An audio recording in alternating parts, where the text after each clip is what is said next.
आमे धर्मघट कर कारण है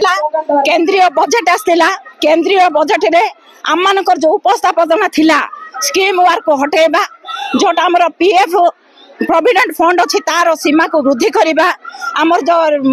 रिटायरमेंट जो मानकर होता तार कौन स्थिर हो पार्ला नहीं 50 वर्ष धरी कौन स्कीम वर्क माने राज्य कि देश में रही पार ना किंतु आशा कर्मी मानकर अंगनवाड़ी कर्मी मानकर सामाजिक सुरक्षा नहीं 50 वर्ष धरी स्कीम रे काम कराउचंती तार प्रतिवाद करी आज आमे प्रत्येक जिलार जिलापाल जरिया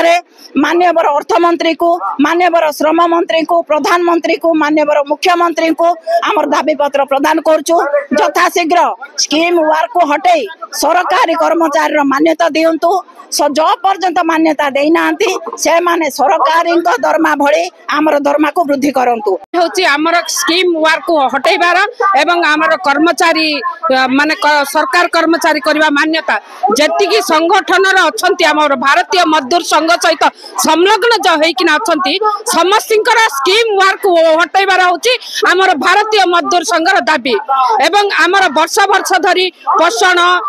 माने साग एमएसवाई कौन सी पैसा आमर यही प्रशासन सब दबेकिना रखुचंती किंतु आमे सेठी पारे आज राजरास्ता खोलीचु जदि आमर मासिक जदि सब मासरे जदि आमर सब पैसा जाक जदि बैठक न करिवे ताहले आमे आगामी दिन रे आमर भारतीय मजदूर संघ तार जवाब देबो मजदूर संघर द्वारा परिचालित आशा विविध संगठन एवं कल कारखाना कार्यरत समस्त श्रमिक संगठन मान तरफ आज माने माननीय प्रधानमंत्री माननीय अर्थमंत्री और माननीय मुख्यमंत्री उद्देश्य दायित्व प्रदान करने कार्यक्रम मुख्यतः बजेट रे जो स्कीम वर्कर मान प्रति